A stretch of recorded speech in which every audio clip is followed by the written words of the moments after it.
मुद्दा गरम है।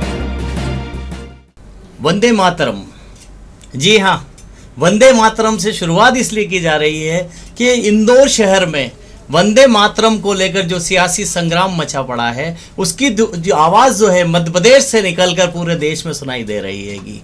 नगर निगम के बजट सम्मेलन में वंदे मातरम गीत नहीं गाने को लेकर जो हल्ला मचा है, उसने कांग्रेस और भाजपा को एक दूसरे के सामने, एक दूसरे को, या यूं कहूं कि एक दूसरे को नीचा दिखाने, एक दूसरे को निपटाने की एक नई जंग छेड़ दिएगी। इस जंग पर बात करने के लिए आज हमारे स्टूडियो में हमने बुलाया है भारतीय जनता पार्टी के नवनियुक्त प्रवक्ता वैभव शुक्ला जी को, और साथ में कांग्रेस की तरफ से प्रदेश प्रवक्ता अमित चौरसिया जी हमारे साथ मौजूद हैंगे।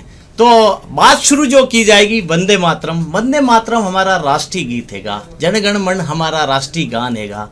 मुझे ये नहीं लगता कि देश में जो भी पैदा हुआ है उसने बचपन से ये दोनों गीत ना समझे हों या सीखे हों। पहली पाठशाला, स्कूल की जो पहली पाठशाला होती है, उसकी शुरुआत ही वंदे मातरम और जनगण मन से होती आई हैगी। तो ऐसा क्या हुआ कि नगर निगम की परिषद बैठक में कांग्रेस की 2 महिला पार्षदों को कहना पड़ गया कि वे जनगण मन, वे जो है वंदे मातरम का हिस्सा नहीं बनेगी, वे वंदे मातरम नहीं गाएगी। इसके पहले तक वे वंदे मातरम गाती थी या ना गाती थी, इससे किसी को कोई फर्क नहीं पड़ा। वजह थी कि खुलकर कभी सामने नहीं आई। पर इस बार जो हुआ है, जिस परिषद बैठक में भागीरथपुरा कांड को लेकर कांग्रेस बड़ी मजबूत दिखाई दे रही थी, सत्ताधारियों को घेरने की पूरी तैयारी कर चुकी थी, वहां जरा सी चूक जो है कांग्रेस में ही अंतरकला पैदा कर गई और कांग्रेस के शहर अध्यक्ष को कहना पड़ा है कि जो वंदे मातरम नहीं गाएगा वो कांग्रेस के कार्यक्रमों में भी ना आए। यहाँ से जो जंग छिड़ी है, भाजपा को भी मौका मिल गया है, अब कांग्रेस में अंदरूनी खींचतान चल रही है। तो मैं बिट्टू शुक्ला जी आपसे, वैभव शुक्ला जी आपसे पूछना चाहूँगा कि वंदे मातरम गाने में किसी को कोई दिक्कत होनी चाहिए क्या? शेखर भैया, सबसे पहले तो मैं ये कहना चाहूँगा कि शर्मनाक बात है, किसी को वंदे मातरम कहने से भी आपत्ति हो सकती है। जाकी रही भावना जैसी, ताको लगे प्रभु मूरत वैसी। जैसा हम सोचेंगे, जैसा हम महसूस करेंगे, जैसा हमारे घर का माहौल होगा, वैसा ही हमारा आचरण होगा। और ये कांग्रेस पार्षदों ने साबित किया। मतलब आप ये कहना चाह रहे हैं कि जो मन की बात थी वो मुझे वहां पर आ गई। जी अमित जी, आप क्या कहना चाहेंगे इस मामले में कि वंदे मातरम गीत नहीं गाने कहना क्या जरूरी था? ऐसा देखिए, बात जरूरी थी या नहीं थी, विषय वो नहीं है।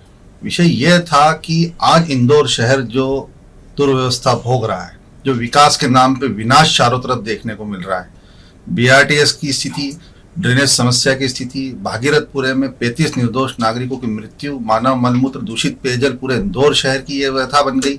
और एक गिलास साफ पानी जो नगर निगम 8000 करोड़ से अधिक का बजट पेश करती है, उसके पास ना आपदा प्रबंधन की व्यवस्थाएं हैं, ना ही शहर के विकास को लेकर कोई रोड मैप नजर अब आ रहा है।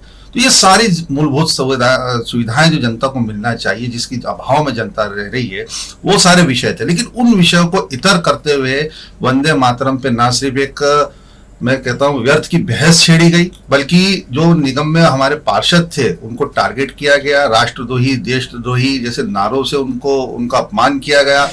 तो ये सब पर अमित जी बात वहीं आकर रुकती है कि शहर के हित विकास को लेकर आपको बात करनी थी। आपको वंदे मातरम गाने में क्या दिक्कत है? सवाल अभी वहां खड़ा हुआ है कि आपके पार्षद जो है वंदे मातरम का विरोध करते हैं और विषय डाइवर्ट हो जाता है। देखिए, विषय वही मैं कह रहा हूँ, वंदे मातरम को लेकर कभी कांग्रेस के अंदर कोई विरोधाभास नहीं रहा।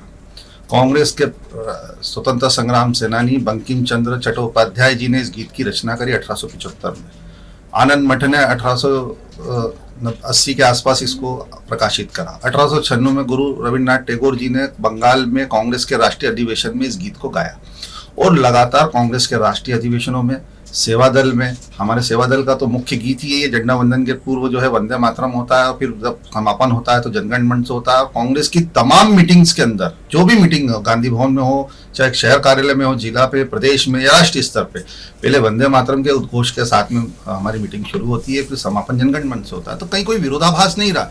लेकिन मैंने कहा कि जो शैली अपनाई गई भारतीय जनता पार्टी द्वारा, एक बिना कारण का व्यर्थ का एक मुद्दा खड़ा किया गया, और इसको लेके जब हाल ही में लोकसभा में पूरे दिन की बहस देश के प्रधानमंत्री नरेंद्र मोदी जी ने करवाई, और उसमें प्रियंका गांधी जी का साफ स्टेटमेंट आया। और गुरु रविन्द्रनाथ टैगोर जी ने भी ये बात कही कि नारों से राष्ट्रभक्ति या देशभक्ति जागृत नहीं होती है, देशभक्ति राष्ट्रभक्ति अंदर से बनती है, अंदर से जज्बा उसका निकलता है। और ऐसे समय में इस तरह के आरोप प्रत्यारोप लगाना। पर अमित जी सवाल सिर्फ ये फिर खड़ा होता है कि आपकी पार्षद कहती है कि हमारे इस धर्म में वंदे मातरम नहीं कह सकते हैं, आपकी पार्षद कहती है कि आप किसके बाप में दम है कि वो बताए हमसे कहलवा के वंदे मातरम। ऐसी ही कुछ घटना पश्चिम बंगाल में हुई थी पिछले चुनाव में, जब ये कहा था कि बंगाल में रहना है तो जय श्री राम कहना होगा। तब क्या स्थिति आई थी, खेला होवे, कैसा खेला हुआ था ये पूरी भारतीय जनता पार्टी ने देखा। और रही बात वंदे मातरम गीत की, तो वंदे मातरम गीत के अंदर जो 6 छंद भारतीय जनता पार्टी ने बदले, देखिए कलाकारी करती है भारतीय जनता पार्टी, हर विषय को कैसे उसको भ्रमित करना और उस विषय को विवादास्पद बना देना। जैसे हमारे हिंदू त्योहार किस तरह उनको विवादास्पद बना दिया गया। अभी हाल ही में सरस्वती पूजन का हमारा दिन गया, भोजशाला में ठीक है कोर्ट के अंदर मामला चल रहा है, कोर्ट उसको डिसीजन देगी। जैसे राम मंदिर का निर्णय सर्वोच्च न्यायालय ने दिया, पूरे देश ने उसको माना।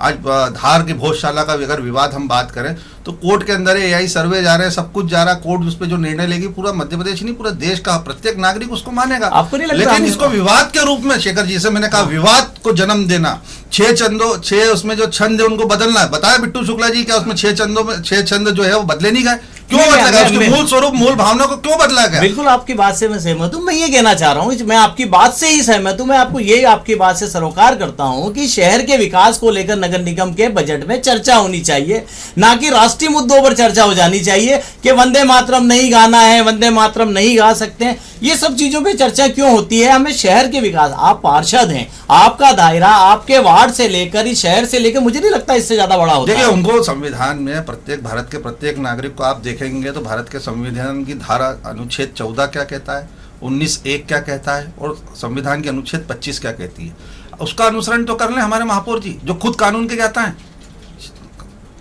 हाईकोर्ट के अंदर मध्य प्रदेश सरकार ने उनको रखा था, एडवोकेट जनरल थे वो, उनको कानून का ज्ञान नहीं है क्या?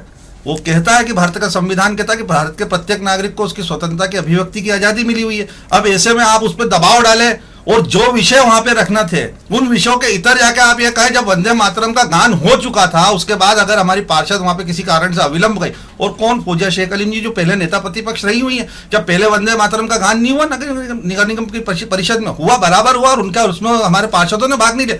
लेकिन मैंने कहा कि मंशा राम में मुंह में राम बगल में छुरी है भारतीय जनता पार्टी की। कुल मिलाकर अमित जी कहना चाह रहे हैं प्रायोजित तरीके से मुद्दे से भटकाया गया है। बिल्कुल जो भाजपा चाहती थी कि किसी तरह से उनकी घेराबंदी ना होकर विषय को पॉइंट पकड़ के उन्होंने डाइवर्ट कर दिया।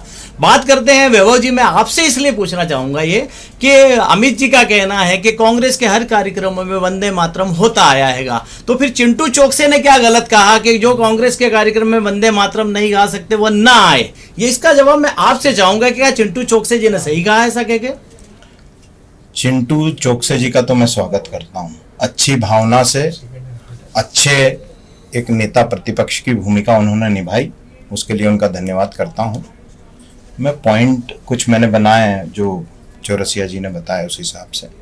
सबसे पहले तो मैं एक 4 पंक्ति बताता हूं आपको। विध्वंस ही पहला कदम निर्माण के पथ पे, हमने तो सीखी है मझधार की भाषा। आप कुछ भी नया करने जाओगे तो सबसे पहले पुराना तोड़ना पड़ता है। आप पुराना तोड़ोगे, नया करोगे, तभी नया निर्माण होगा। शहर का विस्तार हो रहा है, पॉपुलेशन बूस्ट हो रही है। एक विजनरी महापौर जो आने वाले 5 साल के आगे का सोचने वाला महापौर जब इन कार्य को करता है तो थोड़ा कष्ट होता है। उस कष्ट को जब आप निकल जाओगे, आज हम पानी की समस्या ले लें, हम रोडों की समस्या ले लें, ड्रेनेज की समस्या ले लें। और एक बात का मैं चौरसिया जी का भी स्वागत करूंगा कि इन्होंने आपदा को आपदा माना। आपदा तो पहले भी आ चुकी है भोपाल गैस कांड से, और वो जग जाहिर है उसमें कौन कौन लोग इन्वॉल्व थे। आपदा कभी भी किसी भी रूप में आ सकती है, पर इसको आपदा नहीं कहा जा सकता, इसको लापरवाही कहा जाएगा। जिस भागीरथपुरा को आप जो है भोपाल गैस कांड से जोड़ने की कोशिश कर रहे हैं बिट्टू भैया, लापरवाही, आपदा, ये किस रूप में इसका तालमेल बनाने की इसमें विस्तार से जाने की जरूरत पड़ेगी। लेकिन मुझे ऐसा लगता है कि इस पॉइंट को मैं आगे बढ़ाता हूं कि बहुत सारे प्रश्न आपने दिए हैं। आप तो कुल मिला के वंदे मातरम पर आ जाइए कि इन्होंने सीधा सीधा आरोप लगाया कि भारतीय जनता पार्टी ने छंदों को जोड़कर उससे बड़ा करके वंदे मातरम को एक ये भी बड़ी बड़ी साजिश की है। बिल्कुल, मैं यही कहना चाहता हूं कि जिस तरह से भारतीय जनता पार्टी हर विषय को विवादास्पद बनाती है और जो आरएसएस की सोच रही है समाज के अंदर किस तरह सांप्रदायिक ध्रुवीकरण हो, समाज के अंदर किस तरह नफरत के बीज बो जाए, वो जो विचारधारा आरएसएस की है, भारतीय जनता पार्टी जो सिर्फ मुखौटा है वो उसको स्प्रेड करती है सत्ता में आने के बाद कि 6 छंद जो बदले हुए हैं जी, जो पहले क्या थे वो आप मेरे को प्रस्तुत कर दें। वो प्रस्तुत करते हैं तो मैं 6 छंद बदले हुए की परिभाषा आपको बता देता हूँ।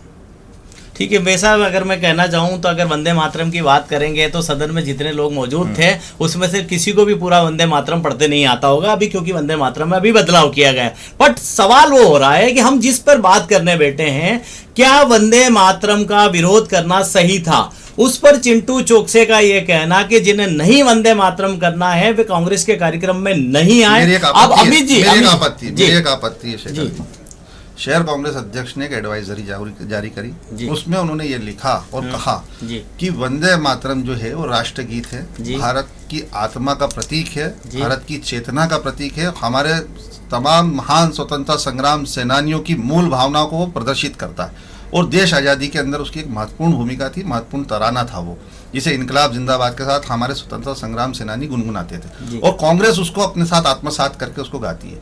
तो उनका यह कहना था कि कंपलसरी है, कांग्रेस के आयोजनों में गाया भी जाता था, लेकिन जैसे सोशल मीडिया में जितनी कलम उतनी बातें शब्द जुड़ जाते हैं।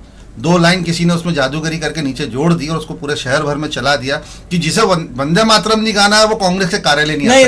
नहीं, ऐसा नहीं कहा। मैं आपको बिल्कुल क्लियर कर देता हूं। चिंटू चोकसे का जो बयान जारी हुआ उसमें चिंटू चोकसे लिखते हैं कि कांग्रेस के कार्यक्रमों में वंदे मातरम गाया जाएगा और जिन्हें नहीं गाना है वे हमारे कार्यक्रमों में नहीं आए। सीधा सीधा उनका इशारा जो था आपके कांग्रेस के उन 2 पार्षदों की तरफ था जिन्होंने वंदे मातरम का विरोध किया। एक पार्षद नहीं, दोनों, एक पार्षद ने विरोध किया, सुनिए आप, विरोध किया, दूसरे ने सुर में सुर मिलाया। भैया मैं कुछ बोलना नहीं, मैं अब एक बार वैभव भैया इन्हीं से वो समझना चाह रहा हूं मैं कि इनकी पार्टी में इनके अध्यक्ष जी जो है इस पर पैरवी करते हैं। और आपको बता दूं, वंदे मातरम के मामले में कांग्रेस की जो आपकी दोनों पार्षद जिन्होंने विरोध किया उनके साथ विपक्ष मौजूद नहीं, सत्ता ने साथ, विपक्षी जो पार्षद है उन्होंने साथ नहीं दिया, वहां पर सब चुप रहे थे। क्या कहेंगे आप? देखिए, मैं इसमें फिर कहना चाहता हूं कि जो एक पार्षद थी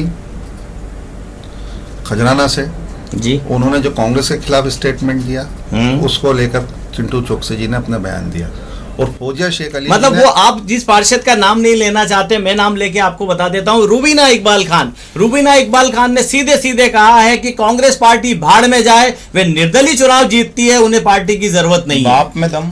देखिए, वो दूसरे ये विषय पे बात करना चाह रहे हैं। देखिए, वो जो उनका बयान वो स्वतंत्र है, जिस पार्टी में जाना चाहे उनको जिसमें अपना भविष्य दिखता है चले जाएं। लेकिन मैंने कहा ना, कांग्रेस के अंदर जो मूल भावना है वो हम राष्ट्रपिता महात्मा गांधी जी के सिद्धांतों से बनी हुई पार्टी है हमारी वो आत्मा है जी। और हमारे जो विचार हैं वो संविधान में लिखे हुए एक एक शब्द हमारे विचार है और हम उसी का अनुसरण करते हुए आगे चलते हैं। और इस देश की आजादी में स्वतंत्रता संग्राम सेनानियों का बलिदान, कांग्रेस के कार्यकर्ताओं का, नेताओं का बलिदान, और हमारे तो देश के प्रधानमंत्री ने इस देश के लिए शहादत दी। हमारी पूर्व प्रधानमंत्री इंदिरा गांधी जी हो, राजीव गांधी जी हो, उन्होंने इस देश के लिए अपनी शहादत दी है, तो हम तो वो मान के चलते हैं। अब जिन्हें अगर वो विचार पसंद नहीं है तो ठीक है, हम उनको भी क्या कह सकते हैं भाई, ये तो वही पार्षद बिल्कुल आप सही कर रहे हैं। क्या आप भी इस चीज को मंजूर स्वीकार करते हैं कि उनकी भाषा, उनके शब्द जो थे पार्टी आवेश में आके उन्होंने जो कहा, अगर वो उसको मानते हैं कि उन्होंने आवेश में आके कुछ गलत कहा है तो पार्टी के फोरम में उसको विचार होगा, वो अपना पक्ष रखेंगे। आपका कहना है कि वे आवेश में आके उन्होंने उस समय कह दिया। आपको मैं बता दूं कि उसके अगले दिन भी उन्होंने बयान दिया है कि चिंटू चोकसे इतने छोटे कार्यकर्ता हैं कि गुल्ली डंडा जब वे खेलते थे उनके पति 40 साल से सियासत कर रहे हैं, उनके आगे बच्चे हैं। वो नहीं, देखिए वे कौन होते हैं उन्हें पार्टी से बाहर करने वाले? ये शब्द हैं आपकी उसी पार्षद के जिसके लिए आप कह रहे हैं कि पहले दिन आवेश में कुछ कह दिया। शहर अध्यक्ष एक गरिमामय पद होता है और हमें उसका सम्मान करना चाहिए। चिंटू चोकसे जी मेरा भिन्न मित्र है। मैं 30 वर्षों से हम सब साथ में राजनीति कर रहे हैं। छात्र राजनीति में हमने कई बार एक साथ भूख हड़ताल पे बैठे। मैंने आत्मदाह का प्रयास करा था, विश्वविद्यालय के गेट पे मेरा पांव तक जला था। उस समय में हम सब साथ में थे। लेकिन तब और आज चिंटू चोकसे जी हमारे शहर कांग्रेस अध्यक्ष है। उनका एक प्रोटोकॉल है, उनका एक मान है, एक सम्मान है। और मैं समझता हूँ जो जिस तरह का स्टेटमेंट उन्होंने दूसरे दिन भी था, उस समय तो हम ये समझ रहे थे कि चलो इन्होंने आवेश में आके ये बात कही होगी, लेकिन आप जिस तरह से कह रहे हैं कि उन्होंने दूसरे दिन भी अगर स्टेटमेंट जारी करें तो पार्टी उसको देखेगी, पार्टी उस पर जो निर्णय लेना होगा अपने स्तर पे लेगी। ये पार्टी का आंतरिक विषय है। बिल्कुल चिंटू चोकसे जी ने जो लिख के देना था पार्टी प्रदेश अध्यक्ष जी को और हमारे संजय कामले जी को, जो हमारे संगठन प्रभारी, उनको उन्होंने अपनी तरफ से अपनी राय जो लिखना था लिख के भेज दिया। अब जो निर्णय होगा वो पार्टी का आंतरिक मामला। अमित जी, आपको नहीं लगता कि चिंटू चोकसे ने भी जो जवाब दिया वो आवेश में या जल्दबाजी में दे दिया? कई कांग्रेसियों को रास नहीं आ रहा है। नहीं, थोड़ा बहुत देखिए क्या होता है कि विषय क्या था उस समय वो महत्वपूर्ण है। विषय यह था कि भारतीय जनता पार्टी एक नैरेटिव सेट कर रही थी।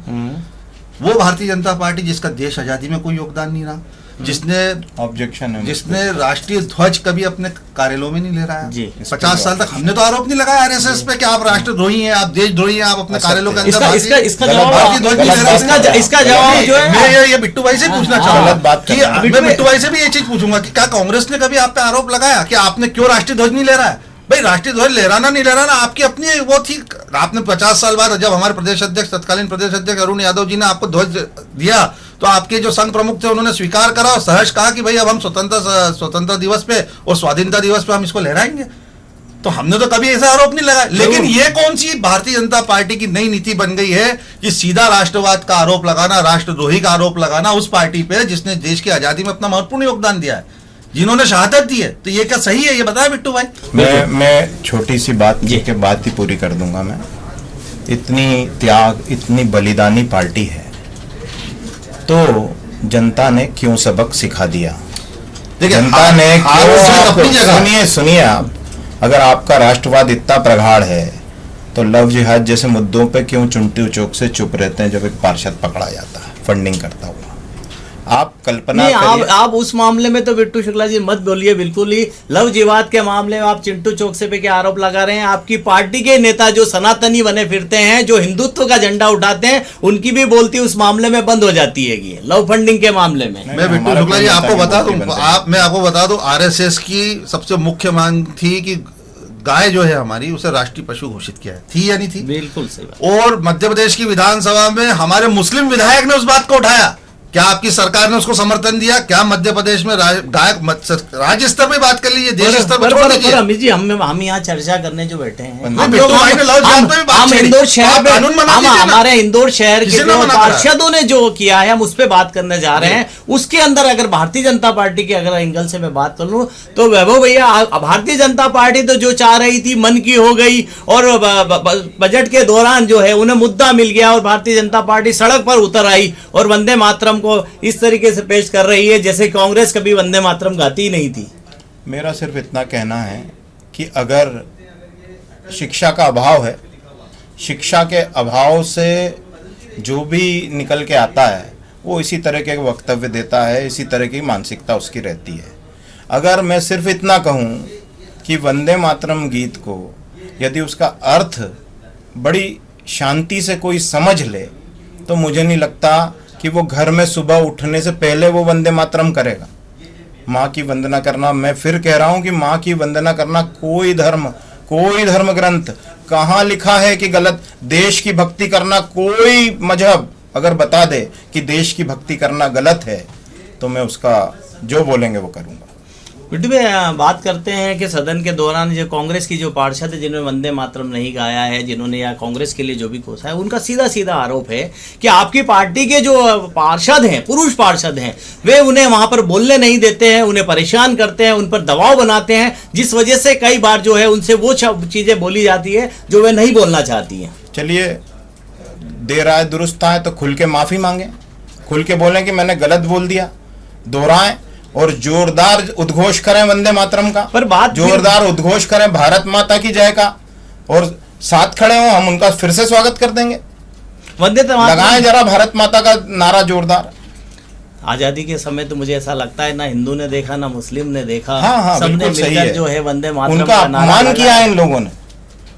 उन्हीं जो बेचारे आजादी में हमारे मजबूत क्रांतिकारी जिन्होंने इसी नारे को ध्येय मानकर भारत माता के जयकारे के साथ, वंदे मातरम के जयकारे के साथ अपने प्राण न्यौछावर कर दिए, उन लोगों का अपमान हम लोग तो नहीं सहने वाले। अच्छा वैभव जी, एक बात बताइए कि बजट के दौरान जो है फौजिया शेख अलीम से वंदे मातरम गाने से उन्होंने मना किया और उन्हें कहा कि किस कानून में ये लिखा है उन्हें बता दिया जाए। चूंकि महापौर जो है पेशे से वकील रहे हैं, कानून के जानकार हैं, तब उन्होंने इस किसी कानून की दुहाई नहीं दी, ना कोई ऐसा कानून की वजह बताई कि जिसके अंदर कहा गया है कि वंदे मातरम गाना ही होगा। मेरा सिर्फ इतना कहना है कि कुरान शरीफ में या किसी भी अन्य धर्म ग्रंथ में किसी भी देशभक्ति के विरोधी में कहाँ कोई भी एक आयत बताएं, वो भी पढ़ के आते हैं और रात दिन धर्म ग्रंथों का उल्लेख करते हैं। एक बार एक कोई आयत बता दें कि ये देश का विरोध करने के लिए लिखा है। और मेरा एक और प्रश्न है, मान लीजिए पूरे विश्व में इस्लाम की स्थापना के लिए युद्ध हो, तो इन दोनों पार्षद किसके साथ होंगी? ये किसके साथ खड़ी हो जाएंगी? कल को कोई मौलवी जी अगर कोई फतवा जारी कर दें कि आपको पाकिस्तान का साथ देना है, तो वो वहां साथ हो जाएंगी। आप उत्तर दो भाई, आप कहां खड़ी हो? आपकी मानसिकता आपके मुख से निकल गई, आपके अंदर क्या चल रहा है वो आपका भाव प्रकट हो गया। ये शर्मनाक है, ये बहुत शर्मनाक है। अमित जी क्या कहेंगे? आपको मौके पर जो है भारतीय जनता पार्टी मुद्दे को बुलाने में लग गई है, विषय को जो है भटक गई है, विषय को बदल दिया है, क्या कांग्रेस को उलझाने में लगी है? नहीं, देखिए हम तो फिर कह रहे हैं कि वंदे मातरम जो है सभी के लिए सम्मान का विषय, लेकिन इसको किसी पर थोपना वो गलत है।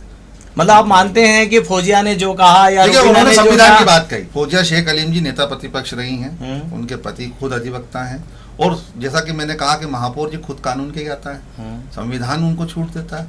राष्ट्रगान की बात अलग है, राष्ट्रगीत की बात अलग है। और जहाँ तक बात अपमान की है तो उसको लेकर चिंटू चोकसी जी ने जो निर्णय लिया उसको ले ही लिया है सबके सामने।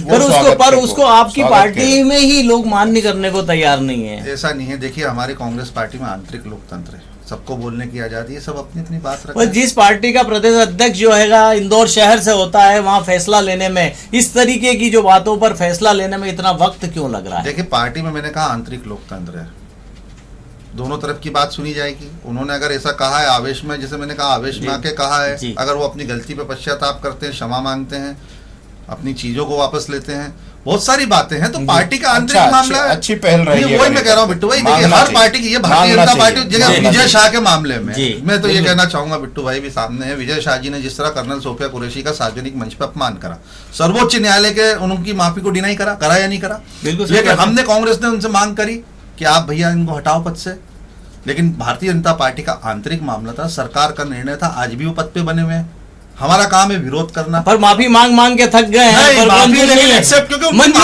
मंजूर नहीं किया जाए। वजह ये है कि माफी जो है वो मांगी, माफी माफ करने लायक नहीं। सर्वोच्च न्यायालय को भी ये महसूस हुआ कि माफी दिल से मांगी गई नहीं है, ये राजनीतिक माफी है। उन्होंने कहा अपने कमेंट में कहा कि ये माफी दिल से मांगी गई नहीं है। और हम तो कहते हैं कैलाश विजयवर्गीय जी ने क्यों नहीं दिया नगर निकाय मंत्री पद से इस्तीफा, जब 35 निर्दोष नागरिक उनकी ही नगर निकाय, और आज ही की रिपोर्ट है शेखर जी, 413 नगर निकायों की हालत खस्ता है। मध्य प्रदेश आज आर्थिक हालात से जूझ रहा है। हम तो कह रहे हैं श्वेत पत्र जारी करिए। आज इंदौर, भोपाल, जबलपुर, ग्वालियर, सागर, दमोह, छोटे छोटे हर जगह आज नगर निगमों की हालत खस्ता है। आज इंदौर नगर निगम जो 1500 करोड़ का उसका चुंगी कर, मैं समझता हूँ आप इसके विशेषज्ञ हैं, इंदौर नगर निगम के 1500 करोड़ रुपए चुंगी करके बकाए हैं, और कैसे कैसे टैक्स जनता पे लाते जा रहे हैं। मेरा सिर्फ इतना कहना है कि जहां तक माफी मांगने का प्रश्न है, बड़े बड़े नेताओं से आप माफी मंगाना चाहते हैं, माफी नहीं, पद से हटाने की बात नहीं, उनको गिल्ट फील कराना चाहते हैं।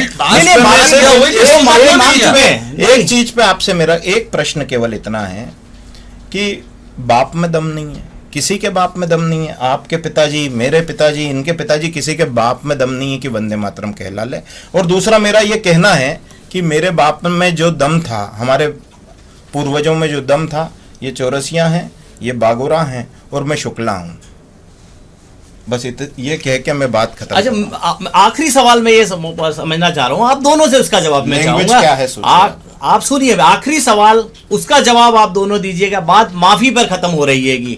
बात कर रहे हैं विजय शाह ने माफी मांगी, माफी मांगने योग्य कृत्य नहीं किया था, इसलिए कोर्ट भी उसको मानने को तैयार नहीं। बरोबर है, बिल्कुल। अमित जी ने बोला भागीरथपुरा कांड होता है, 36 मौतें होती है, मंत्री कैलाश विजयवर्गीय के बड़ से कुछ कहा जाता है, उस पर वे माफी मांगते हैं, फिर माफी बांटते। महापौर पुष्यमित्र भार्गव पूरे घटनाक्रम पे माफी मांगते हैं, पार्षद तो मुंह दिखाते तक नहीं हैंगे। बात हो जाती है ये माफी मांगने योग्य था या नहीं, इसको मंजूर किया नहीं अपनी जगह। अब बात कर ली जाती है। अमित जी आप बताइएगा पहले मुझे कि रुबीना खान और फौजिया शेख अलीम अगर माफी मांगेगी तो माफी योग्य है या नहीं?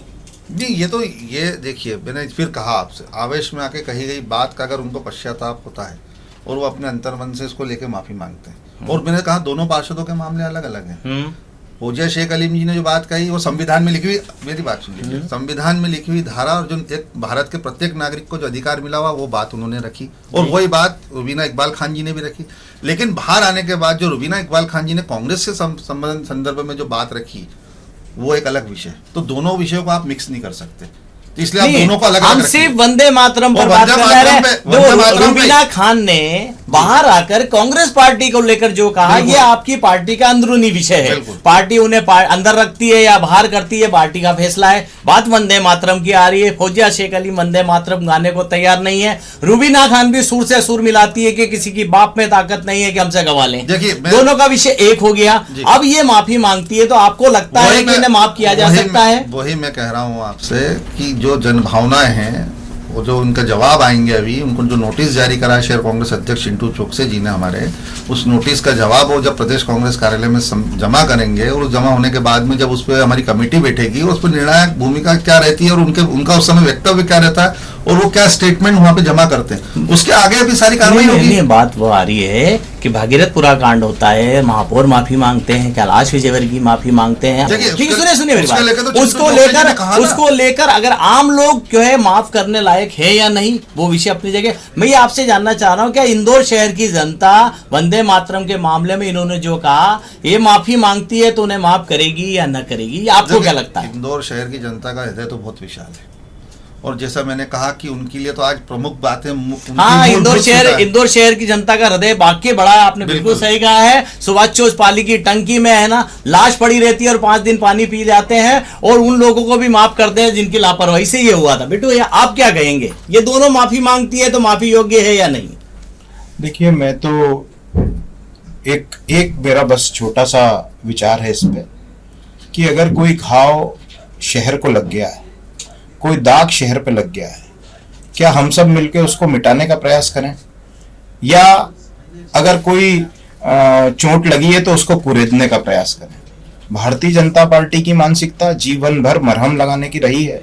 अगर कोई त्रुटि भी हो गई है तो उस पर हम माफी मांगने में सहर्ष माफी मांगते हैं। हमारे नेता, चाहे वरिष्ठ नेता हो, चाहे छोटे हो, चाहे कोई भी हो, ये जो भाव लेके हम लोग यहाँ राजनीति में आए हैं, सेवा का भाव लेके, समर्पण का भाव लेके, उसी विचार को आगे बढ़ाते हुए हम उस दाग को भी मिटाने का प्रयास करते हैं समय के साथ। लेकिन विपक्ष अपनी भूमिका को निभाता है, घाव को कुरेदता है, उस दाग को बढ़ा देता है।